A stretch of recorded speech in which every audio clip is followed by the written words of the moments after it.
नमस्कार किसान भाइयों, कैसे हैं आप लोग। उम्मीद करता हूँ बहुत ही बढ़िया होंगे। किसान भाई, जब हम आलू की फसल को लगाते हैं और आलू की फसल लगने के बाद में हमारी आलू की फसल में बहुत सारी बीमारी आती हैं। जैसे चेचक का रोग होता है, आलू के अंदर जाला बन जाता है, आलू में जड़ गलन आती है और कभी कभी आलू की पत्तियाँ वो पीली चलती हैं और हमारी फसल अच्छे से नहीं ग्रोथ करती है। तो ये जो सभी कमियाँ होती है किसान भाइयों, हमारी शुरुआती कमियाँ होती हैं। अर्थात जब हम अपने खेत को लगाते हैं तो ये कमी हमारी उससे पहले की होती है। तो इस कमी को दूर करने के लिए हमें अपने खेत की तैयारी कैसे करनी चाहिए, आलू की फसल लगाते समय कौन सी खाद और फर्टिलाइज़र देने चाहिए, आलू की जो सबसे अच्छी वैरायटियाँ जो सबसे ज़्यादा पैदावार देती हैं वो कौन कौन सी हैं, हमें आलू के बीज का उपचार अर्थात सीड ट्रीटमेंट कैसे करना चाहिए और आलू के अंदर आने वाली बीमारियों को कैसे रोकना चाहिए। जब आप अपने आलू की फसल को लगाएं तो सबसे पहले आपको इन बातों का ध्यान रखना चाहिए। तो किसान भाइयों, इन सभी के बारे में मैं आज आपको पूरी जानकारी दूंगा, तो आप वीडियो को पूरा देखें, अंत तक देखें ताकि आपको सही जानकारी प्राप्त हो सके। और जो किसान भाई चैनल पर पहली बार आए, ये वीडियो को पहली बार देख रहे हैं, उनसे छोटी सी रिक्वेस्ट है कि वीडियो को लाइक करें, चैनल को सब्सक्राइब कर लें और पास वाली घंटी को भी दबा दें ताकि हमारे आने वाले ऐसे ही नए वीडियो का नोटिफिकेशन आपको सबसे पहले प्राप्त होता रहे। किसान भाई, सबसे पहले हम बात कर लेते हैं पहले पॉइंट पर कि हमें अपने आलू की फसल लगाने से पहले खेत की तैयारी कैसे करनी चाहिए और इससे हमें क्या क्या फ़ायदे मिलते हैं। तो किसान भाई, जब आप अपने आलू की फसल को जल्दी जुताई कर और तुरंत लगा देते हैं, मान लीजिए 2-3 दिन पहले करते हैं और उसके बाद अपने आलू की फसल को लगा देते हैं, तो आलू की फसल में एक तो बीमारियाँ ज़्यादा आएंगी, रोग ज़्यादा आएंगे, दूसरा हमारे आलू की फसल अच्छे से ग्रोथ भी नहीं करेगी। क्योंकि किसान भाई, जब तक हमारी ज़मीन के अंदर की नमी पूरी तरीके से सूख ना जाए, जब तक हमें उसमें आलू की फसल नहीं लगानी चाहिए। तो इसलिए आप अपने खेत की तैयारी करते समय एक बात का विशेष ध्यान रखें, जिस प्लॉट में आपको आलू लगाने हैं या जिस प्लॉट में आपको आलू की फसल लगानी है, तो उसकी जुताई आप लगभग बुवाई से 15 से 20 दिन पहले करना स्टार्ट कर दें। अर्थात बुवाई से पहले उसकी आप लगभग 4 से 5 जुताइयाँ लगातार ज़रूर कर दें। मान लीजिए आज आपने पहली जुताई कर दी है तो उसके 4 से 5 दिन के बाद आपको दूसरी जुताई कर देनी है किसान भाइयों। इस प्रकार से आप अपने खेत की लगभग 20 दिन पहले जुताई करना स्टार्ट करें किसान भाइयों, ताकि हमारे जो खेत है, जो ज़मीन हमारी, उसकी लगभग 4 से 5 जुताई बुवाई से पहले हो जाएं। जब किसान भाइयों हम बुवाई से पहले उसकी 4-5 जुताई कर देते हैं तो उसमें क्या होता है, जो हमारे खेत के अंदर फंगस होती है, जो पिछली फसल के अवशेष होते हैं या उसकी सड़ी गली जो फंगस होती है, तो वो आसानी से उसमें सूख जाती है और उसके अवशेष भी ख़त्म हो जाते हैं। जो कीट होते हैं, छोटे बड़े कीट होते हैं किसान भाइयों, लगभग 80% जो कीट होते हैं वो मर जाते हैं। जैसे सुंडी होती है, दीमक होती है, क्योंकि हम जब खेत की जुताई बार बार करेंगे तो कीट ऊपर आएंगे, उनके अंडे ऊपर आएंगे, तो अंडे भी नष्ट हो जाएंगे, कीट भी नष्ट हो जाएंगे, जिससे हमारा जो खेत है या प्लॉट है उसके अंदर से बहुत सारी बीमारियां कम हो जाएंगी। और जब हम आलू की फसल उसके अंदर लगाएंगे तो उसका जमा बहुत अच्छा होगा, बीमारियाँ कम से कम आएंगी और फंगस की बीमारी बहुत कम आएगी। जिन किसान भाइयों के खेत में चेचक की समस्या आती है या आलू पर जाला बन जाता है, आलू गंदा हो जाता है, आलू साफ नहीं निकलता, उन किसान भाइयों को तो विशेष ध्यान रखना है। उन्हें तो अपने खेत की जुताई लगभग 15 दिन पहले ज़रूर कर देनी किसान भाइयों। यदि आप ज़्यादा समय भी ना दें तो 15 दिन पहले ज़रूर कर दें, इससे आपको बहुत बड़े फ़ायदे देखे जाए। दूसरा किसान भाइयों, आप जिस खेत में आलू की फसल लगाएं या जिस प्लॉट में आलू की फसल उगाएं, उसमें आप गोबर की सड़ी गली खाद ज़रूर डालें। क्योंकि जो सड़ी गली गोबर की खाद होती है किसान भाइयों, जब हम इसे अपने खेत में डालते हैं तो हमारी ज़मीन का जो स्वास्थ्य होता है वो सुधर जाता है। अर्थात उसके अंदर किसी भी माइक्रो न्यूट्रिएंट की कमी होती है वो उससे भरपूर मात्रा में पूरी हो जाती है और हमारी फसल बहुत ही अच्छे रूप से चलती है किसान भाइयों। इसलिए आप सड़ी गली गोबर की खाद अपने खेत में ज़रूर डालें, ख़ासतौर पर आलू की फसल के लिए। अब हम बात कर लेते हैं रासायनिक खादों के बारे में। तो रासायनिक खादों के बारे में किसान भाइयों, सबसे ज़्यादा जो फेमस हैं वो 2 खादें होती हैं। एक तो NPK 12-32-16, दूसरा DAP। यदि आपको NPK 12-32-16 समय पर मिल रहा है और उपलब्ध है और आप NPK 12-32-16 लगाते हैं, तो किसान भाई आपको लगभग 150 किलोग्राम से 250 किलोग्राम प्रति एकड़ के हिसाब से आप इसे डाल सकते हैं। यदि आपको उसकी आवश्यकता और भी कम है तो आप 100 किलो प्रति एकड़ के हिसाब से भी डाल सकते हैं। क्योंकि किसान भाई ज़मीन के अंदर भरपूर मात्रा में देसी खाद अर्थात गोबर की खाद डालते हैं, तो उन्हें ज़्यादा खाद डालने की आवश्यकता नहीं होती है और ना ही उनके खेत में बीमारी ज़्यादा आती हैं।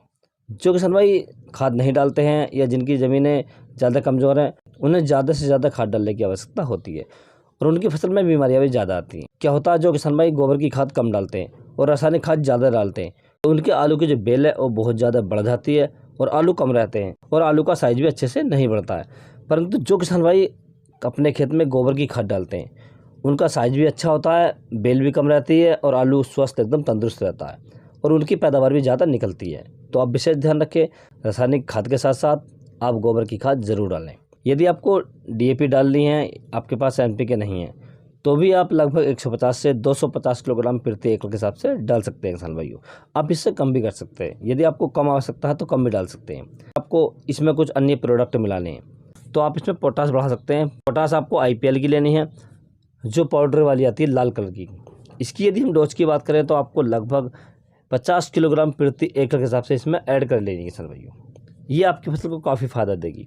अब इन दोनों खादों के साथ साथ किसान भाई आपको इसमें कुछ अन्य प्रोडक्ट मिलाने हैं।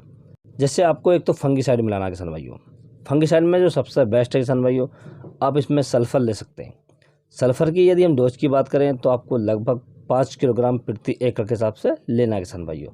सल्फ़र आपको 80% WDG वाला लेना है, जो पाउडर के रूप में आता है।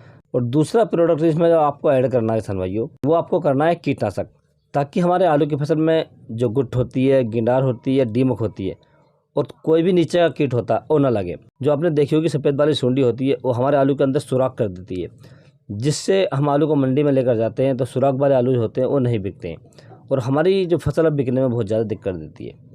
तो इसके लिए किसान भाई आपको जो सबसे अच्छा कीटनाशक है तो आप इसमें थाइमेथॉक्सम 30% वाला डाल सकते हैं। यदि किसान भाई आपकी फसल में पिछली बार गुट की बीमारी लगी है या आलू में सोरी की बीमारी लगी है या कोई भी कीट लगा है नीचे से, तो आपको इसकी डोज 1 लीटर प्रति एकड़ के हिसाब से लेनी है। यदि आपके आलू की फसल में बीमारी नहीं लगती है नीचे वाली, तो आपको 500 ml प्रति एकड़ लेनी किसान भाइयों। इस प्रकार से इसमें आप कीटनाशक भी मिला सकते हैं। और इन सभी खादों को लेकर किसान भैया आप अच्छे से मिक्स कर लें और मिक्स करने के बाद आखिरी जुताई से पहले आप इसे फेंक दें या बखेर दें और अच्छे से अपने खेत की जुताई कर दें, जिससे आपके खेत में पूरी तरीके से मिल जाएगी किसान भाइयों। तो इस प्रकार से आप खाद और फर्टिलाइजर डाल सकते हैं किसान भाइयों। अब किसान भाई बात आती है कि हम आलू की बीमारियों को कैसे रोकें। जैसे जड़ गलन है, चेचक की बीमारी है और भी अन्य बहुत बीमारी होती हैं जो आलू के अंदर लगती हैं। और आलू हमारा एकदम जब हम उसकी खुदाई करें तो एकदम साफ़ शुद्ध निकले, सफ़ेद निकले, भूरा चिट्ठा निकले, जिससे हम मार्केट में लेकर जाएँ तो बहुत जल्दी बिक जाए, क्योंकि आलू का कलर बहुत जल्दी बिकता है। यदि हमारा आलू का कलर अच्छा है तो मार्केट में एकदम बिक जाएगा। तो किसान भाई इसलिए आपको आलू के बीज का उपचार ज़रूर करना चाहिए। आलू के बीज का उपचार करने के लिए आप किसान भाइयों जो बायर कंपनी की आती है एमिस्टोप्राइम, आप इसका प्रयोग कर सकते हैं। ये सबसे बेस्ट दवा है और सबसे नंबर 1 काम करती है।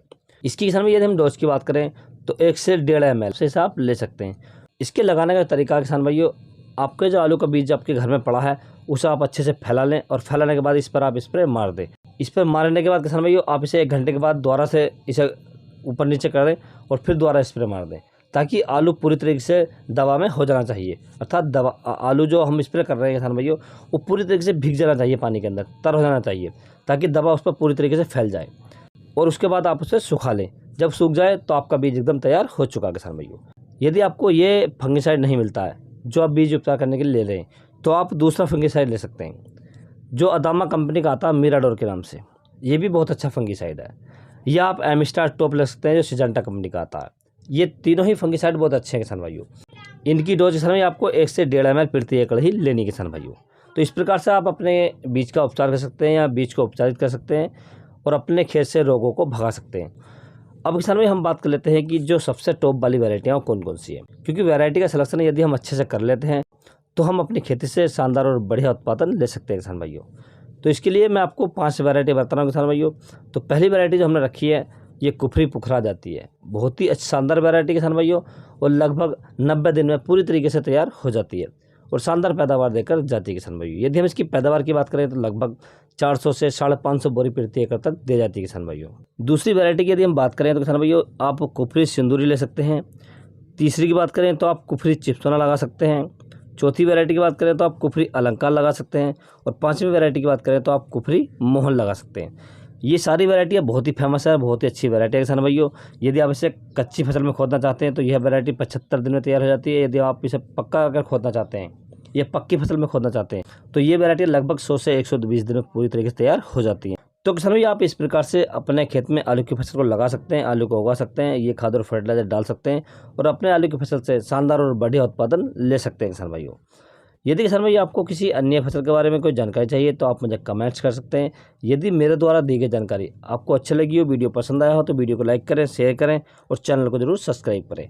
Thanks for watching my video.